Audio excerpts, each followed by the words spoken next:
Happy viewers, sebentar lagi rekan-rekan akan menyaksikan video dari Pview. Nah, untuk rekan-rekan yang belum subscribe YouTube channelnya Pview, jangan lupa untuk di-subscribe ya. Dan jangan lupa untuk like video-video dari kami. Dan jangan lupa share ke rekan-rekan lainnya. Selamat menyaksikan! Hai Pviewers, apa kabarnya nih? Semoga dimanapun kalian berada dalam kondisi yang sehat dan juga semangat ya.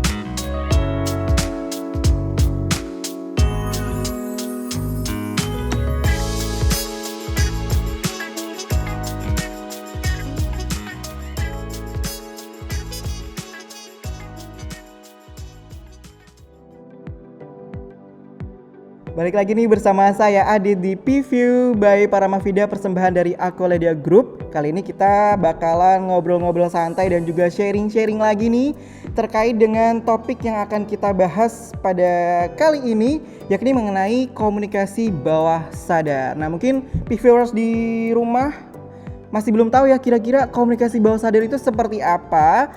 Tapi Adit nggak sendiri karena di hadapan Adit sudah ada Bapak Rizky Herdianto Mauludi. Langsung aja kita sapa ya. Halo Pak Rizky, apa kabar? Alhamdulillah baik, Mas Adit. Gimana kabarnya? Alhamdulillah saya juga baik nih Pak. Kira-kira lagi sibuk apa nih Pak sekarang? Saya sibuk biasalah, masih di dunia pengembangan SDM juga dan juga berkaitan sama culture juga seperti itu. Oke, nah oh ya nih Pak Rizky, mungkin ada Pviewers yang mungkin belum mengenal lebih jauh nih terkait dengan Pak Rizky ini sebenarnya siapa beliau ini. Nah mungkin boleh dijelaskan dulu nih. Oke, teman-teman di rumah, perkenalkan nama saya Rizky Herdianto Mauludi.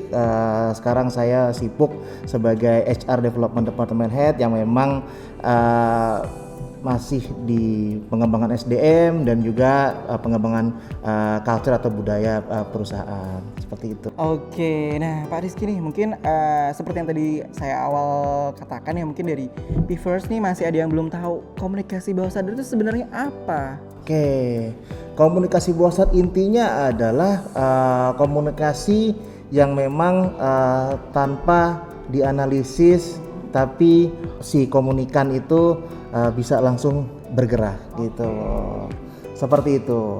Oke, nah Pak, ini mengenai komunikasi bawah sadar nih ya Pak ya. Sebenarnya komunikasi bawah sadar ini lebih dicondongkan kemana nih Pak? Ke personal kah atau gimana nih Pak? Oke, sebenarnya teman-teman, untuk komunikasi bawah sadar ini diperuntukkan juga untuk semua ya, semua kalangan gitu. Namun khusus pada edisi hari ini fokus saya adalah lebih ke seorang pemimpin, karena seorang pemimpin ini dia kan memiliki 3 kompetensi dasar tuh sebenarnya.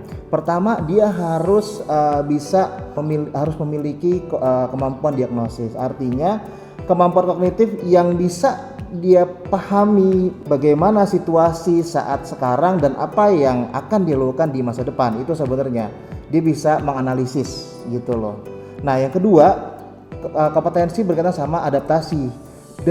Jadi seorang leader itu harus bisa beradaptasi di berbagai macam situasi. Dan yang terakhir nih, kompetensi mengkomunikasikan. Nah, ini juga 3 pilar ini, dan yang terakhir ini adalah yang kita akan bahas cukup detail di hari ini gitu loh. Karena kenapa? Komunikasi ini, si leader sebagai seorang leader kan dia mempengaruhi, membimbing, mengarahkan dan juga memotivasi orang untuk melakukan aktivitas tertentu. Sehingga kalau misalkan leader tanpa komunikasi, ya itu kita bisa bayangkan Mas Adit ya. Mungkin yang terjadi miskomunikasi nih pastinya. Miskomunikasi gitu loh. Atau si leader ini karena nggak suka sama si A, akhirnya nyuruh temennya si B gitu loh. Nah, si B nyampeinnya beda dengan apa yang dimaksud oleh si leadernya itu. Nah itu kan jadi miskom juga. Betul. Gitu loh. Nah ini dan hari ini kita akan bahas ya bareng-bareng ya Mas Adit ya. Kita akan mendiskusikan berkaitan dengan gimana caranya orang lewat kata-kata yang kita keluarkan orang itu atau tim kita itu bisa langsung bergerak gitu. Bisa langsung paham gitu ya Pak Langsung paham, langsung bergerak pada intinya gitu. Begitu Mas Adit. Jadi sebenarnya komunikasi bawah sadar ini seberapa penting Pak sebenarnya untuk di dalam sebuah organisasi nih Pak? Kalau untuk pentingnya komunikasi bawah sadar tuh benar sangat penting ya, karena kenapa penting? Karena pertama selain menimbulkan pemahaman, ya artinya yang namanya komunikasi pesan pasti harus dipahami, gitu loh. Yang kedua, yang namanya komunikasi juga harus menimbulkan kesenangan. Itu penting. Itu sangat penting karena kenapa? Kalau komunikasi Tidak menyenangkan, tidak menyenangkan, pesan yang disampaikan nggak nyampe ya nggak Pak nyampe. Apalagi mau bergerak. Nah, yang terakhir adalah setelah orang senang, pasti orang mau mengubah perilaku ataupun bertindak sesuai dengan apa yang diinginkan oleh si leader seperti itu. Kalau sudah terpenuhi itu, gimana Pak cara mewujudkannya nih untuk komunikasi bawah sadar supaya dalam sebuah organisasi itu tujuan-tujuannya bisa tercapai nih Pak? Oke, bagus banget pertanyaan Mas Adit. Nah, jadi gini teman-teman, sebelum saya masuk detail ke how to-nya, bagaimana caranya, kita juga harus pahami apa sih bedanya antara pikiran sadar sama pikiran bawah sadar. Nah, gitu loh. Nah, menurut Mas Adit sendiri, apa sih bedanya pikiran sadar atau bawah sadar? Nah, sebelum kita masuk nih, sirat Mas Adit. Saya ditantang nih viewers. Ayo, coba nggak apa-apa. Mungkin kalau untuk yang nggak sadar ya secara tentunya ya kita nggak secara otomatis gitu ya Pak ya. Kayak misalkan gerakan tangan seperti ini, saya ngobrol dengan Pak Rizky, otomatis nih kayak di otak nih memang nggak ada. Oke, saya ketika ngomong seperti ini tangan saya harus seperti ini ya. Itu mungkin ya Pak ya? Ya, itu betul banget, itu betul banget. Itu yang kita akan bahas itu adalah seperti itu. Jadi intinya adalah kalau pikiran sadar itu ada analisa, terus ada ini logis dan tidak logis, dan ini kalau pikiran sadar itu pasti akan terus mengkritisi apa yang terjadi dari yang memang yang didapat oleh kita gitu loh. Contoh misalkan yang kita dulu masih kecil pasti kan belajar sepeda. Betul. Nah, belajar sepeda dari belajar sepeda dari awal kita nggak bisa untuk menjadi bisa. Nah, dalam proses bisa dan menjadi tidak bisa, artinya kan ada proses jatuh bangun tuh. Nah, diri kita pasti teman-teman menganalisis tuh. Oh, cara A saya jatuh. Oh, ganti cara B. Oh, cara B ini saya sedikit bisa mengimbangi. Terus cara C, oh ternyata ini lebih nyaman ya. Terus seperti itu. Terus jadi menganalisis untuk improve, itulah sebenarnya itu pikiran sadar. Nah, kalau pikiran bawah sadar adalah ketika sudah terjadi satu pola sadar itu. Nah, tadi kan Mas Adit kan bilang gerakan tangan segala macam tuh. Nah, jika sudah menjadi pola yang tadinya sadar itu terus menjadi satu pola. Nah, ini yang akan menjadi ditarik oleh pikiran bawah sadar, itu akan menjadi satu pola yang sifatnya itu jangka panjang. Jadi langsung masuk tuh. Oh, cara-cara seperti ini ya gitu loh. Di otak tuh udah langsung otomatis oke, seperti ini gitu ya. Jadi ketika kita naik sepeda ya udah jadi ngeremnya kapan. Terus juga kalau misalkan ada polisi tidur, kita harus ngerem, dan dan setelahnya kita harus genjot lagi gitu loh. Itu kan nggak pakai dipikirin lagi, jadi sudah otomatis seperti itu. Nah, itulah pikiran bawah sadar sifatnya seperti itu. Karena nanti dari pola sadar itu akan direkam, dan di rekaman itu akan jadi bisa dibilang kita bahasanya adalah muscle memory. Muscle memory itu memori otot di mana diri kita secara otomatis bergerak sesuai apa yang ada di memori kita seperti itu. Itu sebenarnya. Seperti refleks gitu ya Pak ya. Itu termasuk komunikasi bawah sadar nggak Pak? Untuk apa? Refleks misalkan refleks. Benda jatuh nih. Oh iya. Benda jatuh tiba-tiba ya tangan kita refleks ngambil gitu. Itu termasuk komunikasi bawah sadar nggak sih Pak? Betul. Itu termasuk ya? Termasuk. termasuk apa namanya memori pikiran bawah sadar. Karena kenapa? Itu intuisi yang bergerak. Oke. Gitu loh. Itu refleks segala macam kan. Seperti itu sih. Oke, nah lu ada nggak sih Pak caranya nih supaya kita bisa apa ya istilahnya mengaktifkan lah komunikasi bawah sadar itu di dalam diri kita sendiri gitu? Mengaktifkan itu untuk pikiran bawah sadar itu ada beberapa cara sudah pasti, ya kan. Nah, yang pertama itu adalah kan kita ketika kita berkomunikasi poinnya satu Mas Adit. Poinnya adalah kita harus membangun kesan. Nah, kesan seperti apa? Nah, kesan yang memang kita bisa bilang adalah yang memang sesuai dengan apa yang kita inginin sebenarnya gitu loh. Bisa jadi nantinya itu kita bisa menggonta-ganti kesan yang memang kapan kita punya motif apa, kapan kita harus memberi kesan apa. Seperti itu. Contohnya gini. Contohnya adalah kalau misalkan kita sebagai seorang marketing, ketika kita ketemu klien gitu loh, kita kan menyesuaikan tuh. Pertama kan supaya Tertarik. betul tertarik. Terus ketika tertarik ada trust. Kalau kita rapi, necis segala macam kan, itu ada trust di situ. Ketika sudah trust, nah ini kita sebenarnya sudah menang. Oke. Karena pesan komunikasi bisa diterima dan orang bisa bertindak adalah ketika kita dapat bisa tune in emosinya. Oke. Orang membeli satu barang bukan hanya karena harga, tapi juga karena dia ya tertarik. Sekarang orang beli Ferrari, orang beli Jaguar, apa sih yang dijual? Prestis kan? Prestis adalah emosi, gitu. Nah, di situ yang memang pesan itu tidak dianalisis gitu loh. Jadi langsung orang bisa langsung karena kita jual kita jual prestisnya. Nah, akhirnya orang itu mau beli. Seperti itu. Nah, itu penting sih Mas Adi. Jadi contoh lagi kalau misalkan saya ketika conducting training ke siapa nih audiens saya nih supaya saya bisa dapat ketika audiens saya adalah orang-orang dari generasi Z ya kan atau millennials dan Z lah kebanyakan. Saya sangat-sangat menghindari make blazer dan kemeja dan blazer. Tapi saya lebih pakai jeans, sneakers sama biasanya kaos atau kaos berkerah biasanya. Supaya lebih fit in ya Pak ya. Lebih fit in itu dia supaya dapat dulu emosinya dapat dulu nih.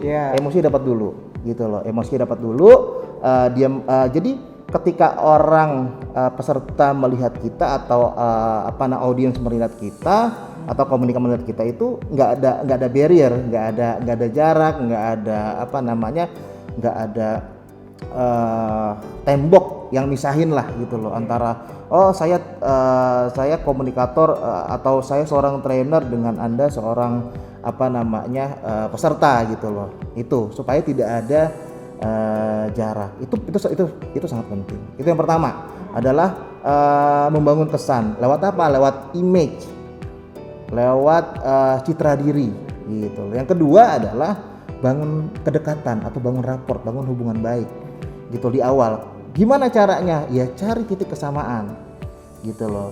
Seperti itu Mas. Jadi ketika saya bertemu dengan orang baru, pasti saya harus mencari celah di mana saya bisa masuk. Dengan apa? Dengan bertanya, cari kesamaan. Misalkan ketika kita awal ketemu di Mas Adit nih ya, kita bicara sama saya bertanya, kampus di mana, ngambil jurusan apa, fakultas apa gitu loh. Komunikasinya ini tune ini sama nih. Akhirnya di situ kita bisa masuk. Nah, ketika kita sudah terima, terus juga rapor kita bagus, apapun yang kita bicarakan adalah membuat orang nyaman. Kuncinya adalah ketika alam bawah sadar itu terbuka adalah orang itu nyaman sama kita. Bahkan terkadang saking orang nyaman sama kita, kebablasan tuh, udah ingat waktu. Udah deep gitu ya Pak, udah dalam. Udah deep dalam. Akhirnya kita nggak ngeh tuh harusnya setengah jam, harusnya 1 jam, bisa 2 jam atau 2 jam setengah atau 3 jam bahkan. Gitu loh. Itu sebenarnya titik di mana alam bawah sadar itu sudah terbuka, sudah aktif. Seperti itu. Sama seperti halnya hipnosis lah. Hipnosis kan sebenarnya kan yang bergerak adalah dia di kondisi nyaman. Orang tuh fokus gitu kan. Nah, ketika orang itu fokus itu sebenarnya sudah terhipnotis. Sebenarnya pun kita jadi hipnosis itu bukan orang dihipnotis tertidur, enggak. Hipnosis itu adalah ketika orang itu fokus dan memang salah satu indranya atau beberapa indranya itu memang hidup, fokus ke dalam satu titik gitu loh.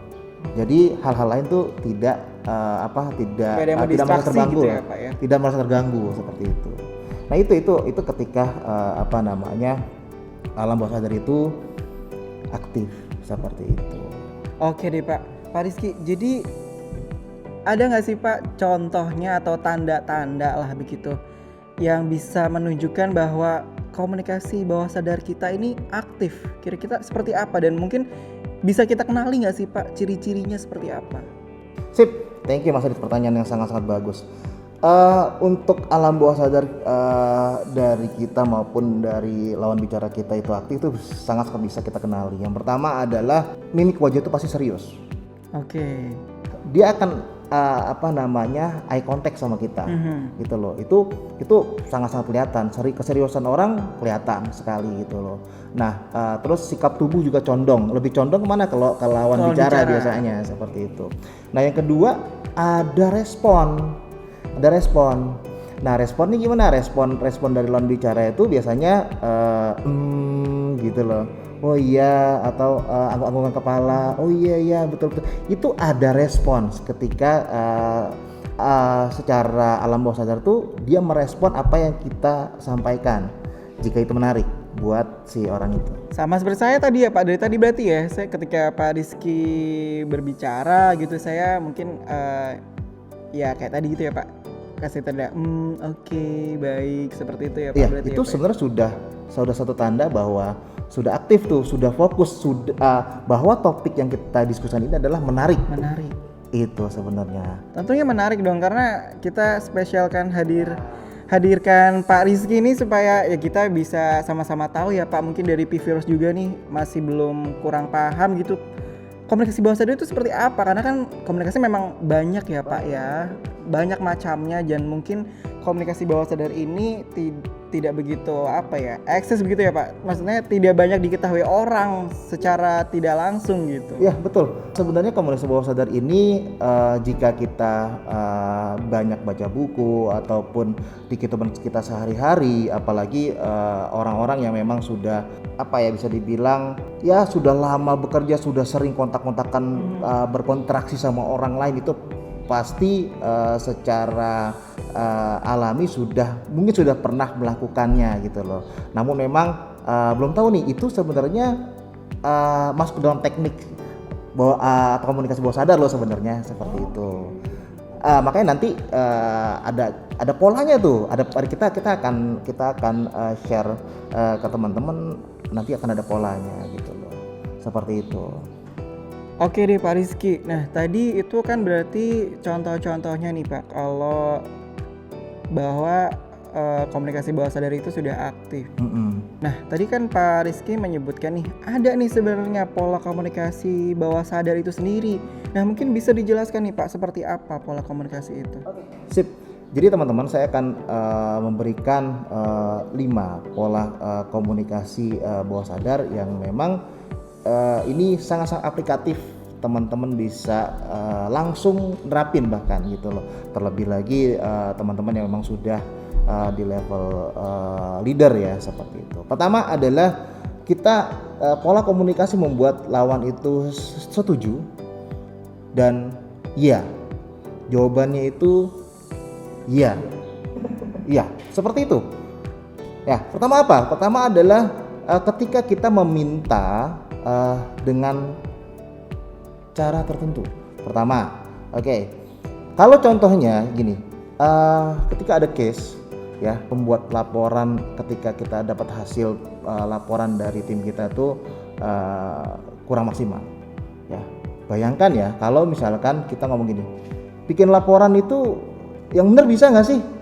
Nah coba kira-kira Mas Adi, ketika Mas Adi dengar saya bicara, misalnya Mas Adi tim saya gitu loh, ketika dengar kata-kata bikin laporan yang benar bisa nggak sih? Kurang nyaman ya Pak ya. Ini di otak langsung, wah ini bosi banget nih. Nah itu loh.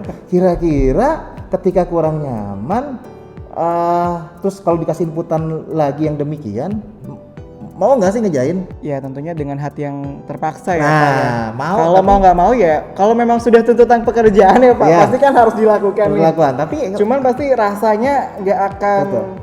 happy, nggak akan totalitas gitu kita ngerjainnya ya Pak ya. bandingkan dengan gini. Oke, laporan Mas Adit udah bagus. Nah, kedepannya bisa ya dibuatkan lebih informatif. Lebih enak yang mana? Lebih enak yang kedua ya Pak.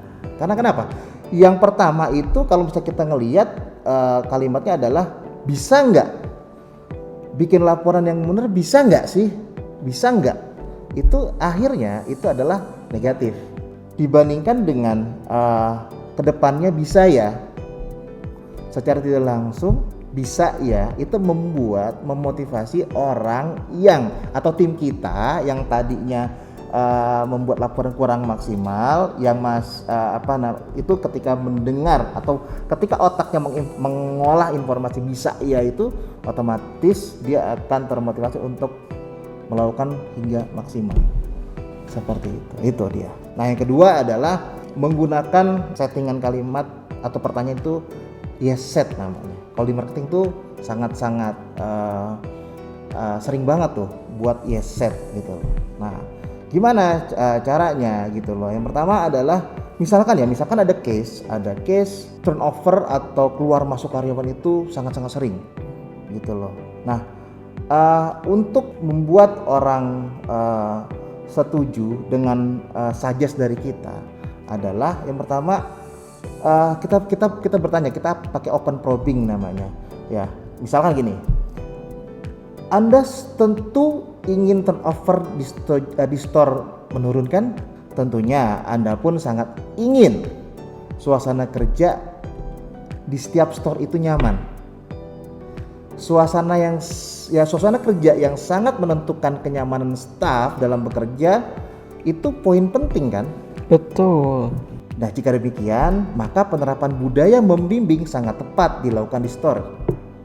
Secara tidak langsung, kita tidak meminta orang yang mendengarkan apa yang kita tanyakan itu ngomong iya, tapi secara bawah sadar pasti dia ya oke. Saya laksanakan sesuai dengan perintah. Nah, bayangkan gitu loh. Perintah yang sebenarnya tidak terlihat seperti perintah ya Pak Enggak, ya. gitu loh. Jadi itu poin penting gitu loh. Jadi pertama kita ada yang kita menggambarkan bahwa kita sebenarnya sepakat di awal. Anda tentu ingin turnover di store menurunkan. Anda tentu ingin turnover di store menurunkan. Mau nggak mau mengiyakan di dalam dirinya. Nah, tentunya Anda pun sangat ingin suasana kerja di store itu nyaman. Suasana kerja sangat menentukan kenyamanan staf dalam bekerja, betul kan? Betul. Jika demikian, maka penerapan budaya membimbing sangat tepat dilakukan di store. Sebenarnya yang saya mau suggest adalah, ya lu harus membudayakan membimbing di store. Sebenarnya itu kuncinya. Cuman kita kan nggak bisa langsung bilang, ya anak-anak di store lu leadernya nggak beres, nggak bimbing. Kan kita nggak bisa ngomong kayak gitu. Yeah. Yang ada ketika kita memakai kalimat negatif ke orang lain, itu akan defense dia. Gitu loh. Karena orang manusia tuh nggak ini apa ya? Kalau misalkan dikasih kata-kata yang negatif, dia akan, wah saya nggak kayak gini nih gitu. Saya nggak suka nih kalau diginiin gitu. Cenderung defense. Makanya kita gambarkan dulu kondisinya seperti itu. Ya, dengan membuat lawan bicara kita setuju dulu, gitu loh.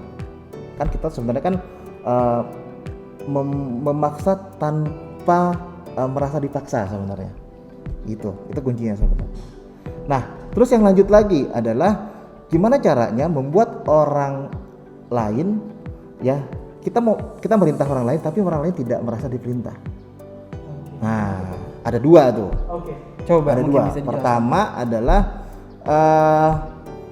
kasih tahu kebenaran umum, kasih tahu fakta-fakta yang memang ada gitu loh, yang memang fakta aktual tuh bisa untuk memperkuat. Contoh misalkan, menurut survei yang dilakukan tentang tingkat kepercayaan orang terhadap pesan dalam komunikasi 83% dari apa yang mereka lihat. Itu fakta. Nah, bawahnya lanjutnya adalah saran atau perintah. Oke, berdasarkan hal tersebut, maka kita wajib membangun citra diri dengan memperhatikan penampilan fisik. Impresi itu berarti penting banget ya Pak? Penting banget. Nah, makanya sebenarnya pola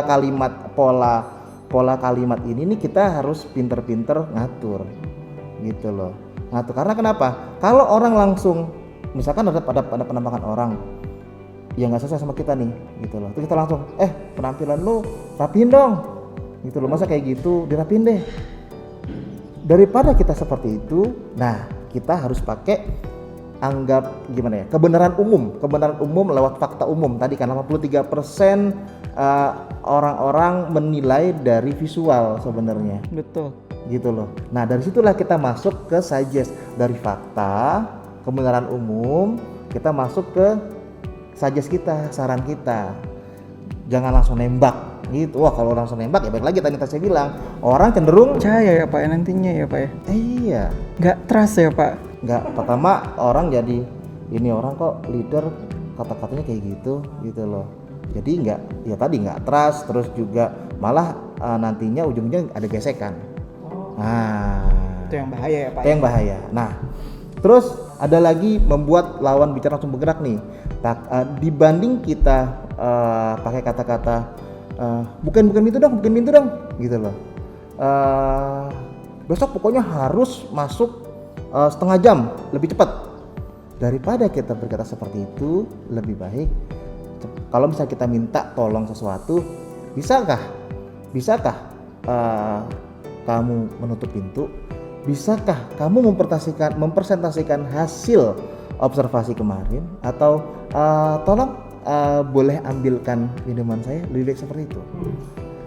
Kata bisakah dan kata tolong itu membuat itu tanpa dianalisis sedikit pun oleh pikiran sadar gitu loh.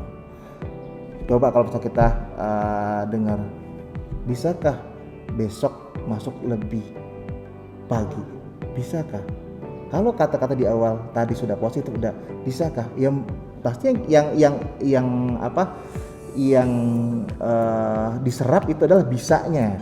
Atau sebenarnya memang ya emang kata ajaib ya tolong ya Pak sebenarnya. Tolong bisakah, atau di awalnya maaf boleh ambilkan. Nah. Maaf teman-teman, besok boleh nggak ya gitu datang lebih awal. Bolehkah?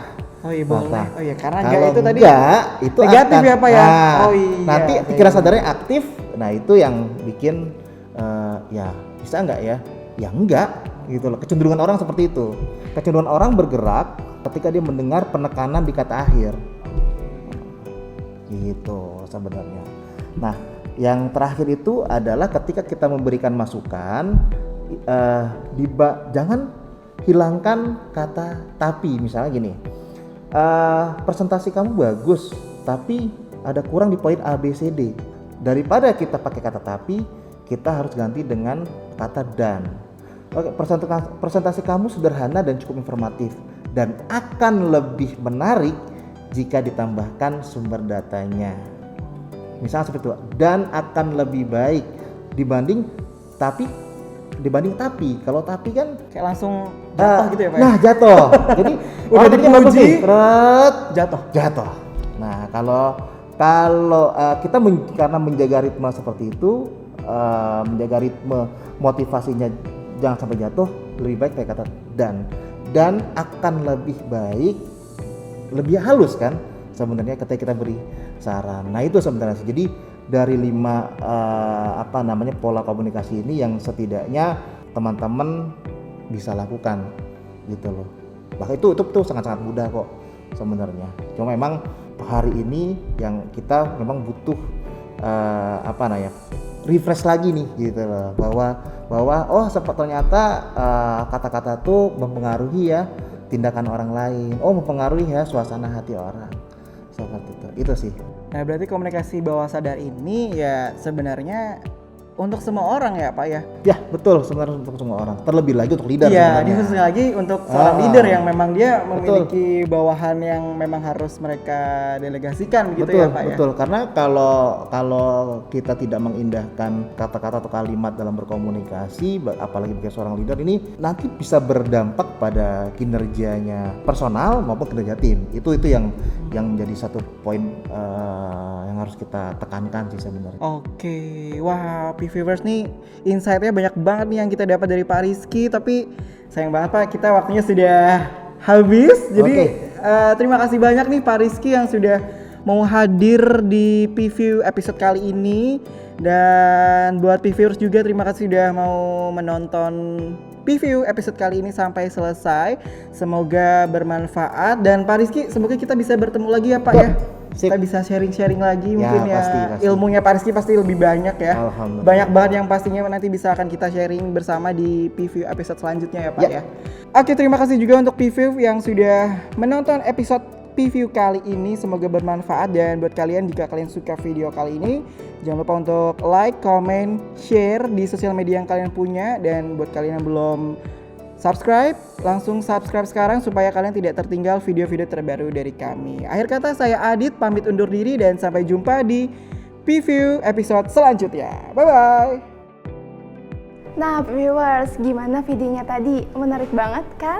Dan semoga video-video dari kami bermanfaat ya untuk viewers. Jangan lupa untuk klik tombol like, subscribe, dan juga share video-video dari kami ke rekan-rekan lainnya. Sampai berjumpa kembali.